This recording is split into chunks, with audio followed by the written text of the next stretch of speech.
మన పురాణాలు, ఇతిహాసాలు, చరిత్ర చూస్తే శౌర్యము, ప్రతాపము, పరాక్రమము, క్షాత్రము ఇవే కనబడతాయి. ఈ పురాణాల్లో కూడా సాధారణంగా మనము మహావిష్ణు అవతారాలు, శ్రీరాముడు, శ్రీకృష్ణుడు, పరశురాముడు, నృసింహుడు చూస్తాం కదా.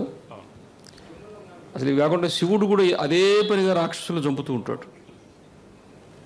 శివుడు ఒక్కడే కాకుండా వినాయకుడు ఆయన చంపుతుంటాడు. వాళ్ళ తమ్ముడు ఒక ఆయనడు సుబ్రహ్మణ్య స్వామి, ఆయన చంపుతుంటాడు. అంటే అసలు రామాయణంలో రావణాసురుని చంపివేసి ప్రశాంతంగా వచ్చి ఏదో అయోధ్యలో ఉందామని వస్తే అప్పుడు కూడా మైరావణుడు, లవణాసురుడు బయలుదేరారు.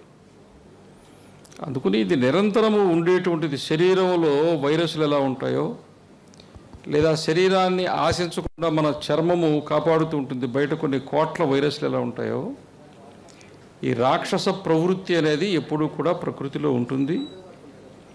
దాని నుంచి కాపాడుకోవడానికి తనను తాను కానీ, తన కుటుంబాన్ని కానీ, సమాజాన్ని కాపాడుకోవడానికి మనిషి అప్పటికప్పుడు తాను తీసుకునేటువంటి ఒక స్వభావము లేదా చర్య, ఇది క్షాత్రము.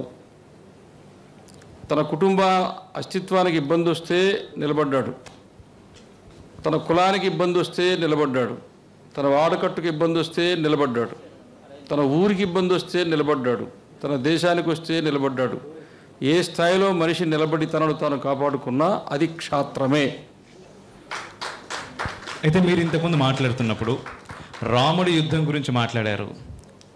అయితే మాకు అంటే మా జనరేషన్ కానీ, మా తర్వాత జనరేషన్స్ కానీ శ్రీరాముడు అనగానే మాకు ఎక్కువగా వినిపించేది, ఎక్కువగా కనిపించేది ఏంటి అంటే, రాముడి యుద్ధం కనిపించట్లేదు, చాలా సౌమ్యుడు రాముడు, ఎక్కడ చూసినా సౌమ్యుడుగానే కనబడతాడు.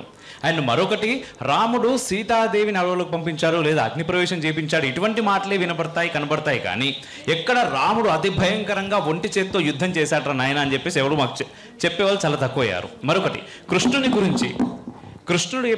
గురించి అనగానే వెన్న దొంగ, అమ్మాయిలతో రాసలీలలు, ఇటువంటి మాటలే వినపడుతున్నాయి. కానీ కృష్ణుడు చేసినటువంటి యుద్ధం గురించి మాకు చాలా తక్కువగా తెలుసు. అంటే పురాణాల్లో, ఇతిహాసాల్లో మన చరిత్ర అటువంటిదని మీరు అంటున్నారు, బట్ ఆ చరిత్ర మాకు పూర్తిగా తెలియట్లేదు. మనిషి ఎప్పుడు ఎక్కడైనా సరే తనకు అనుకూలంగా ఉండేదాన్ని తను సొంతం చేసుకుంటాడు.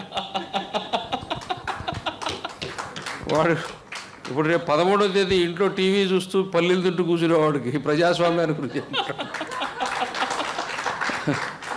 ఒకరోజు కూడా సెలవు తీసుకోకుండా 365 రోజులు 30 ఏళ్ళ నుంచి పనిచేస్తున్నాడు. ఓటు ఏంటంటే వీడికి అసలు ఓపిక లేదు, వీడేం చేస్తాడు?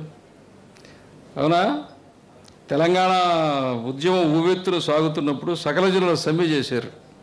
సమ్మె చేస్తే సెక్రటేరియట్లో వాళ్ళంతా ఏం చేశారు? కార్లు మాట్లాడుకుని తిరుమల దర్శనానికి పోయారు. నేను అప్పుడు హైదరాబాద్లో ఉండే. మనిషి స్వభావము, వాడు ఒక్కొక్క దానికి ఆ మనస్తత్వం, స్వభావం అలవాటు పడి ఉంటుంది. శ్రీరాముడి జీవితమే మొత్తం, శ్రీరాముడి జీవితాన్ని ఒక 2-3 సమాంతర రేఖలుగా తీసుకుంటే ఆయన జీవితం మొత్తం క్షాత్రమే కదా. ఆయన దగ్గర ఉండేటువంటి పరాక్రమాన్ని చూచే కదా విశ్వామిత్రుడు వచ్చి తీసుకుపోయాడు. ఆ విశ్వామిత్రుడు మరి ఎవరిని, రాక్షసులిద్దరిని, ఎవరు, మారీచుడు, సుబాహుడు, దానికంటే ముందు తాటకి. అవునా? రామాయణం సరిగా జరుగుంటే ఈ దేశంలో ఇప్పుడు 2-3 తాటకలు ఉన్నారు. వాళ్ళు ఉండేవాళ్ళు కాదు కదా. మీరు అర్థం చేసుకోలేదు కదా. అందుకని మొదటి తాటకిని తీసేసాడు, అది మొదటి మలుపు. శూర్పణఖ 2వ మలుపు. ఇది ఫస్ట్ గేర్, అది సెకండ్ గేర్. అప్పుడు 2 గేర్లు ఉండేవి, ఇప్పుడు కారుకు 6 గేర్లు ఉంటున్నాయి. రామాయణ కాలం నాటికి 2 ఉన్నాయి. మొదటి గేరు తాటకి, 2వ గేర్ శూర్పణఖ తర్వాత రామాయణం ఇంకొక వైపుకి వెళ్ళిపోయింది. అవునా? శ్రీరామచంద్రుడైనా, శ్రీకృష్ణుడైనా, సగటు మనిషి అయినా, స్వాతిముత్యంలో కమలహాసను కూడా వాడు విలన్ను కొట్టాడు. వాడికి ఏమీ తెలియదు, ఆలోచన లేదు, నిలబడలేడు, కూర్చోలేడు, ఏం చేస్తున్నాడో తెలియదు. అవునా? అమాయకుడిలో కూడా క్షాత్రం ఉంటుంది, లేకపోతే సినిమా 100 రోజులు ఆడదు.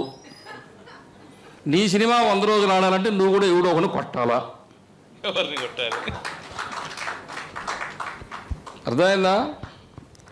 అంటే మీరన్నీ కెమెరాలు పెట్టి లైవ్ ఇస్తూ క్షేత్రాన్ని గురించి మాట్లాడమంటే చాలా విషయాలు బయటికి రావు. ఇది బయటికి చెప్పేది కాదు, అవునా? దీనికి వ్యూహము, ఆలోచన, యాక్షన్ అయిపోయింది, క్లోజ్. అర్థమైందా? మామూలుగా అందరికీ అర్థమయ్యే భాషలో చెప్పాలా, స్పాట్ పెట్టడమే అయిపోయింది. 30 ఏళ్ల క్రితం అందరికీ బాగా అర్థమయ్యే భాషలోనే చెప్తాను, ఇబ్బంది ఏముంది. 30 ఏళ్ల క్రితం కాలేజీల్లో కొట్టుకునేవాళ్ళు, ఎస్ఎఫ్ఐ, పీడిఎస్యు, ఏఎస్ఎఫ్, ఏబీవీపీ కొట్టుకునేవాళ్ళు, అవునా?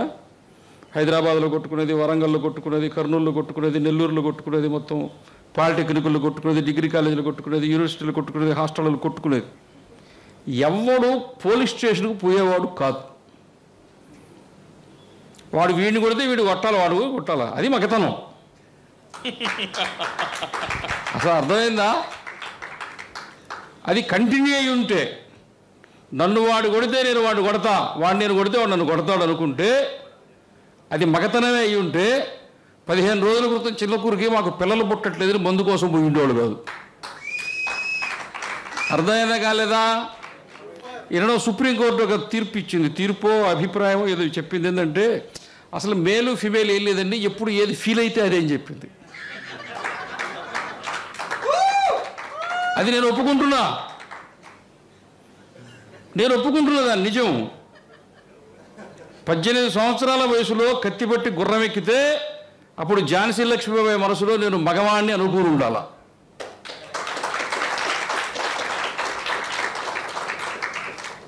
వెనక బిడ్డను తగిలించుకొని గుర్రం మీద 18 సంవత్సరాల వయసులో వచ్చేటువంటి ఝాన్సీ లక్ష్మీబాయిని ఎదుర్కోవడానికి రవి అస్తమించిన బ్రిటిష్ సామ్రాజ్యం వాడు మందుగుండు సామగ్రి ఎదురుగా పెట్టుంటే దాని వెనుక ఉన్నటువంటి తెల్లతోలుడు నేను ఆడదాన్ని అనుకుని ఉండాల.